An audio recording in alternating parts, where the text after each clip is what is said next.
From the Fans Talk Podcast family at fanstalkpodcast.com, this is episode 47 of Fans Talk TNA. And this week we're going to cover the September 9th, 2015 episode of Impact Wrestling on Destination America. My name is Garvin, and with us as always is Nick. Say hello, Nick. Hello. This episode of Fans Talk TNA has been brought to your ears by our friends over at Patreon. For as little as $1 a month, Patreon subscribers get early access to our episodes as well as bonus content that only they can get. If you aren't subscribing, give it a go at patreon.com/fanstalk. All those links are available, along with the full archive on fanstalktna.com. All right, Nick, so there was four major directions that we were going this week as far as the storylines that were being played out. First, the world title race. We got a little bit more to do with EC3 and how Jeff Hardy is doing as his assistant. We also got some more work in the Knockouts division. Saw Awesome Kong make her return, as well as Lady Tapa's involvement. Some mid-card stuff, including Chris Melendez and EY. Yes, that feud is not over yet. And, of course, GFW versus TNA as we head into lockdown. So, what had you most interested this week? I have to kind of take issue with the world title race as it stands right now. Specifically, the personal assistant angle. I don't understand why you're going to have that if there's not going to be any consequences for Hardy stepping out of line. Like, Jeff blatantly refused multiple times to assist EC3 in the match. That was his first day. Yeah, I feel like that doesn't cover multiple infractions, though. Like, the whole water thing, 73 degrees instead of 72, yeah, you can ignore that once. But as much of a dick as EC3's being, he should be beating down Hardy or having Tyrus do that. So, I don't know. I don't think it's being done that well, and I think either next week or the week after, we're going to see Jeff finally say fuck him and hit him with a twist of fate. So, yeah, I don't know what the point was. Jeff's not the most charismatic enigma out there. But yeah, no, there really wasn't a whole lot to go off of as far as like Jeff's involvement. He seemed not interested. Yes, he didn't help EC3 during the tag team match. It was EC3 and Tyrus versus Matt Hardy and Rockstar Spud. So he didn't help there, but he didn't necessarily go against him. I mean, like, he didn't try to help Matt Hardy or Rockstar Spud. He just refused to hit Matt with a chair or something along those lines. I can't recall everything that he did. Right. He refused to hit Spud with the chair. So I think we need just a little bit more time to see how this develops. Like right now, yes, it's weird. It's like and I think they talked about this a little bit on commentary. So, he is going to do, what he has to do, but at the same time, he's not going to be a bad guy. So while he did not hit Matt Hardy with a chair, he did announce EC3 and say everything that he said, or that EC3 wanted him to say. There was no, I guess they're just playing the middle of the road here. Like, they're not going to let him do too much.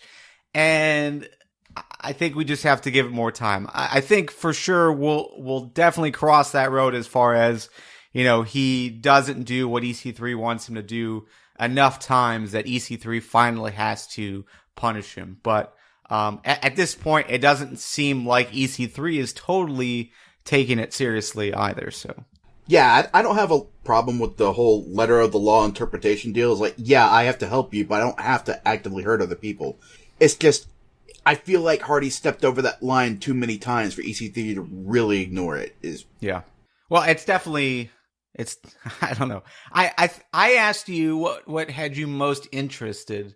I'm guessing that wasn't what had you most interested. That's just what, like, you had the biggest bone to pick with. It was the one I was most perplexed with, yeah. Okay. All right. Yeah, I think it's just the obvious choice of the whole GFW and TNA angle. Sure. We got more of the whole Karen's the one really pulling the strings. He's just a big dumb mouthpiece. Which again, I take issue with. Not necessarily with the fact that Karen's in charge. It's just, I wish it was more of a partnership if we're going to have the full-on corporate takeover deal. Right. And, we had some interesting development with the whole, the Captain's Lumberjack match going into lockdown. Chris Bordetsky is an interesting choice as captain, I think. Not really the most obvious one. You'd think maybe before he lost the belt, maybe PJ Black would have been it. Maybe Sanjay Dutt, since he is, in and out of kayfabe, basically Jeff's right-hand man. But Chris being the captain, that makes it lends more credence to the idea that Karen's the one really in charge, since he was her heavy to take out Galloway and Bully Ray. Yeah. So, yeah, just a lot of interesting dynamics going on here. Yeah, I will agree with that. I thought Chris Bordetsky was an odd choice. I can see why they wouldn't involve PJ Black at this time, just because he was just your King of the Mountain champion. There's probably, and just because Jeff Jarrett is, openly calling out Rude because he has that title now. I think that they're holding off PJ Black until the match. I'm sorry, until. And I'm sorry, not until. That's not the word I want. They're basically holding him off so that they can put him in another King of the Mountain rematch against Bobby Roode. I think, to me, that's what makes the most sense. I know it hasn't been announced yet for next week's Impact, but to me, that's where PJ Black fits in. I don't even see him in this match at this point. Because right now it's 4-on-4. Yes, they could add a fifth member, but it doesn't seem like they're going to. I think it's pretty set. It doesn't seem like they're going to, so... Yeah, the only other thing that I thought was interesting as far as the whole GFW versus TNA stuff was just the fact that your closing moments of the show, EY gets involved and sides with Jeff Jarrett, and this is surprising because EY and Jeff Jarrett haven't necessarily had the best of relationships over the last few months. EY was trying to get that title off of Jeff Jarrett, and it just seems like an odd choice for EY to join GFW unless he's just seeing that GFW is the stronger group and he's gonna go where the money is. I don't think EY is siding with them at all. I think it was just to get back at Galloway for stealing his spot, as he thought, in the King of the Mountain match. That's possible as well. Yeah, you're right. I could easily see that. But still, it does come off as odd. It does, yeah. Especially given the fact that Josh and Pope immediately went to traitor. Yeah. And also it's odd because the GFW versus TNA feud first took off, at least according to the commentating team, because EY went after Jeff Jarrett. Yeah. Yeah, it's just a real rat's nest as far as trying to follow the line each individual wrestler is making. Right.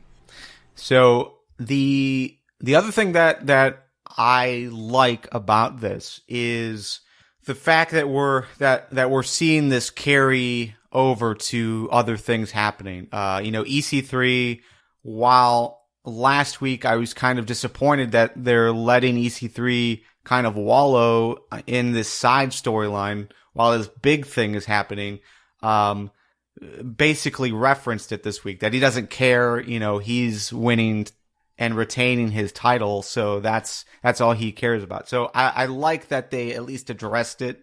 The other thing that happened this week is we had Drew basically approach some other TNA guys for not stepping up for the company, specifically Kenny King, Eli Drake, and Jesse Goddards. And yeah, they refused to side with Drew, but they also refused to side with Team TNA, which ended up causing a fight that turned into a match. And I thought the match was interesting just because it had something to do with this overall story, but it wasn't like a main focal point. It just got other people involved. So yeah, it was those three guys versus Tigre Uno, Robbie E, and Micah. Yeah, I thought that was pretty neat as well, since it's also interweaving with previous angles, the split up of the Bromance, split up of the Rising, and a potential X Division feud for the title between Tigre Uno and Kenny King.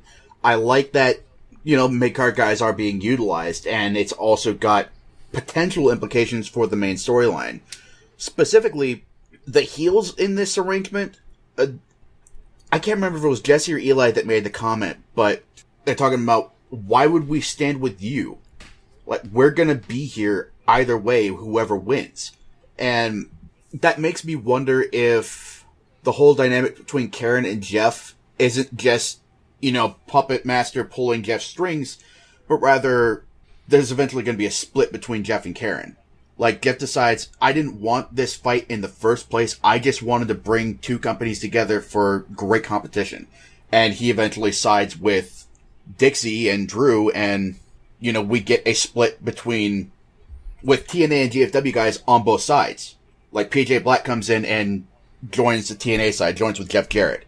And you get a real face versus heel dynamic involving people from both rosters. I don't know how I feel about that idea.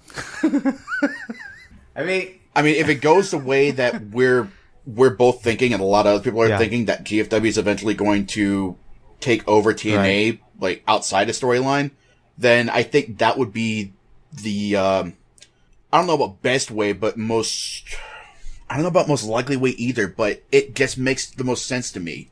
Like, once you've got a real life merger going on, it doesn't make sense to carry on with a TNA versus GFW angle, but rather make it one thing and just have people from both sides of the conflict just muddying the waters a little bit more, and you have something a little more organic, something a little more complex and potentially interesting. Yeah, and at no time was it necessarily implied that they were going to wipe out the TNA roster and just fill it with GFW guys. It was just a matter of that the GFW guys were stronger and were going to beat out the TNA guys as far as like the top roster spots. But that's like, I guess it was just never really implied that it would be a complete takeover as far as replacements, but more or less, there was some type of merger. So, if that was the case, I can see the reasoning by like a Kenny King or Eli Drake that it doesn't matter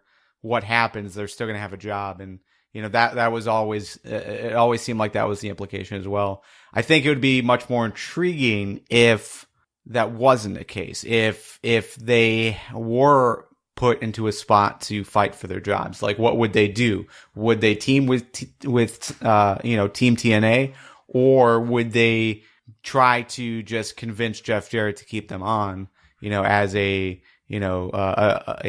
traitor to Team TNA? I don't know. So, we're both going into fantasy booking mode. So I don't know, but I think overall, just the fact that it's not just, your top 5 guys versus GFW's top 5 guys. You've got other stuff going on related in some fashion. And I do appreciate that, because like when Aces and Eights were coming through, it was like, that's all you saw. And a lot of the people that weren't related to it were just pushed further and further off of TV.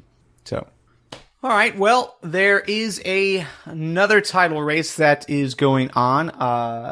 That is your Knockouts Championship. Basically, we saw two different sides of it. Basically, you've got the Dollhouse versus the Beautiful People. That erupted into a fight backstage. In the ring, we saw Brooke versus Gail Kim.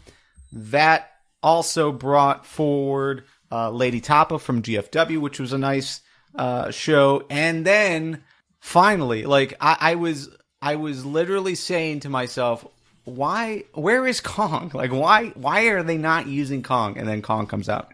It was nice.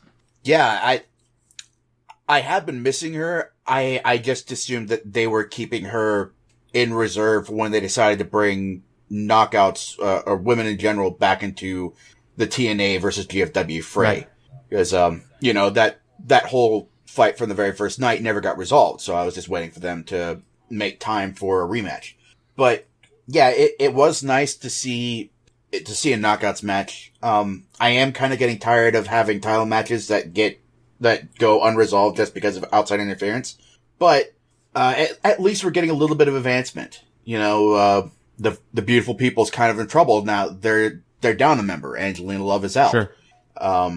Which makes me wonder how they're going to continue, if they're going to try and fight 2-on-3, if Madison might turn on Velvet, kind of sensing blood in the water and that it might be time to jump on the stronger side, or maybe even if they get a third member, like somebody new jumps into the fray. I don't know. I have no idea who that would be, because at this moment right now, I think we've got all the knockouts committed to one angle or another. So maybe somebody new comes in to the company, maybe a GFW person, or maybe somebody that we've seen on GFW shows, not necessarily a GFW person. Yeah, I don't really know who all is available, not just on the GFW side, but yeah, I think you're right. I think the TNA roster is pretty much already being used up in one story or the other. So they would, if they have to replace Angelina Love, which theoretically they would have to replace if the timing is right, with her pregnancy. Yeah. But yeah, if that timing is right, then yeah, they are going to have to fill those shoes, and I don't know what they would do. Mickie James could be an option. Yeah. You've also got Santana Garrett. She was Brittany before, Samuel Shaw's psychotic girlfriend. So maybe they just bring her in as Santana Garrett. Did she go to did she go to GFW? She's been appearing on shows recently. I believe she's a current NWA Women's Champion. Yeah, I don't think so. From what I remember reading, she was not very pleased with TNA. I can't imagine she would return. Then again, Awesome Kong returned. So I suppose anything could happen. But yeah, I mean, there's Christina Von Eerie. I don't know how likely this would be, but Amber O'Neal is also doing shows for GFW. Okay. All right. Anything else happen on Impact that you wanna talk about? Tag titles change hands once again. Yeah. The Wolves are 4-time champions. Yeah, I was surprised that they dropped the titles so quickly. I would have much preferred to see a longer run from Brian Myers and Trevor Lee, just because it would be nice to have GFW hold something over TNA. Like, they've already lost the King of the Mountain title. Now they lost the tag team titles. They are set to have a rematch. Sure. And Lady Tapa could very well be the Knockouts champ by the end of next week. And GFW could very well have knocked Dixie out. So next week, own the company. Yeah. So, I mean, it's not like they're completely powerless at this point. It's just a matter of it would have been cool to have them continue to hold that over TNA as we went into next week. Yeah, go into the Lethal Lockdown match with some kind of leverage isn't the right word, but credibility, I guess. Yeah, just something. Yeah. I mean, they already have the man advantage of Lethal Lockdown, but to have like another advantage as far as being the champions, I just think it would have been a nice touch. Yeah, psychological advantage. Yeah. So, speaking of next week, we have Mahabali Shera versus Abyss. This week we did see a little video package about Mahabali Shera. Real quick, what do you think about it? I thought it was decent. We got a little bit of the backstory that maybe we should have gotten in the very beginning. Just about his origins. The fact that he built kind of a rapport with Kurt Angle while Angle was down there scouting. Right. So yeah, it was nice. Yeah, I thought it was okay. I did appreciate the fact that he went into his native tongue at one point. I think that just adds, an opportunity for him to get into that emotional state. Just because the English just sounds forced and almost weak because he doesn't have a strong enough grip on it. But yeah, overall, I think what he was saying was good. So I don't know. And it's also interesting in that he called Manic his first friend. Yeah. Here in the States, and played up that relationship. So it makes it seem like, that's going to get brought up in Manic's presence, and it's going to cause doubt as to his future with the Revolution. So, I don't know, maybe we see that split happen next week? Yeah, I think we'll see something, because next week we do have Abyss versus Shera. Commentary team suggested that maybe James Storm is, going to force Mahabali Shera to get through all of the Revolution before he gets his hand on Storm, which is the ultimate end game for him. So yeah, I think next week, the following week, it's most likely that they'll have the two of them face off in some fashion. So Mahabali Shera versus Manic, and then that's when he's either going to side with Mahabali Shera or he's not. I'd have to imagine he's going to. Yeah. Also next week, we've got Brooke versus Kong versus Gail Kim versus Lady Tapa for the Knockouts Championship. Predictions? I don't know. It's really hard to call. It would make sense for GFW to go into Lethal Lockdown with at least one title to their name. Yeah, it won't make an appearance in the Lethal Lockdown match, but just to kind of have something to hold over the TNA roster. Sure. On the other hand, I definitely don't see Brooke walking out with it. It doesn't really benefit anybody for that to happen. And it's a shame because she is a decent wrestler, but there are both storyline reasons for her to drop it, and there are just better wrestlers. Mm-hmm. I think I'm going to predict Lady Tapa walks out with a title. Yeah, as far as Brooke goes, if Brooke drops the title, then she could easily go and side with the Beautiful People, just because she does have that history with everyone involved. So I think that would probably be the best case scenario as far as who to replace Angelina Love. It's just that I don't know if she doesn't need the title for that. Like if she keeps the title and goes over there, that's not necessarily a bad thing, because you still have. Well, I mean, you've got Kong and Gale at that point, because you have to assume that if TNA wins the Lethal Lockdown match, there really won't be a following week for GFW, right?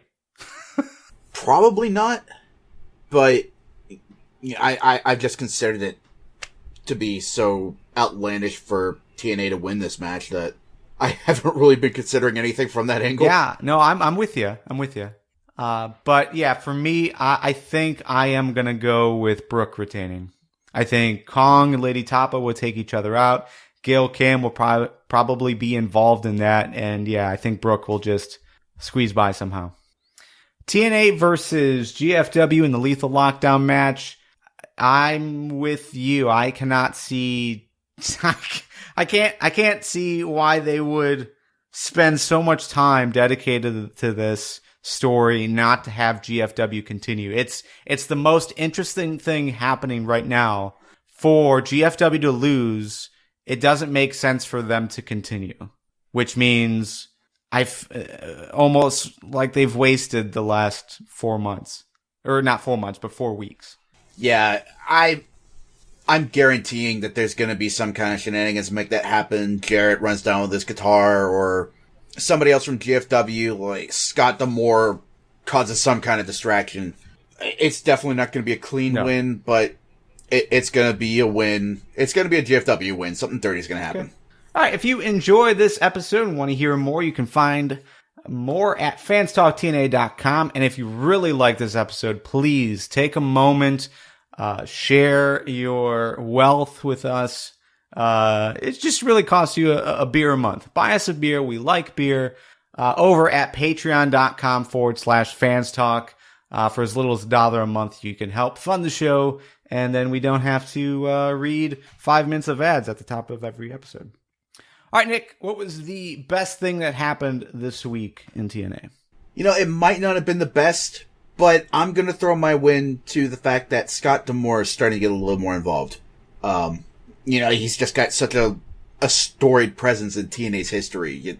His coach position with Team Canada, and his on and off again relationship with TNA, and we've seen him now and again since GFW came in, but he hasn't really had a presence. Now this week, he's had a talking presence. It wasn't really anything substantial, but, you know, he's getting referenced by commentary, and Pope and D'Amore have been firing back and forth at each other on Twitter. Like, who's that fat white guy with, I think I remember him. He used to wear glasses.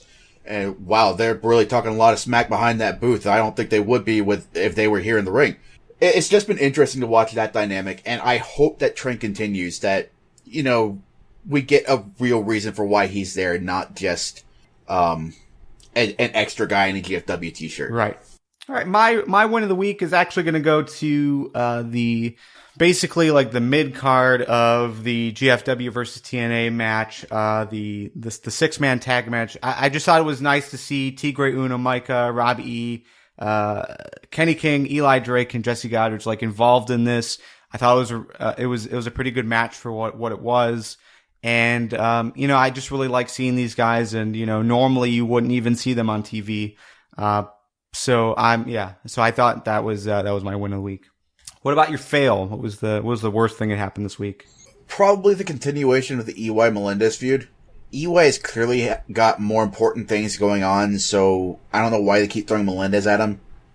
Silver lining there is when EY walked out with a leg and he had written on it, "my leg." I did enjoy that bit. Yeah. But, yeah, I just wish this had ended with EY taking his leg. And maybe they could have picked it up a month or two down the road, but just dragging this out, I don't think it helps anybody. Yep. I'm completely with you. This was my fail as well. I don't want to see it anymore.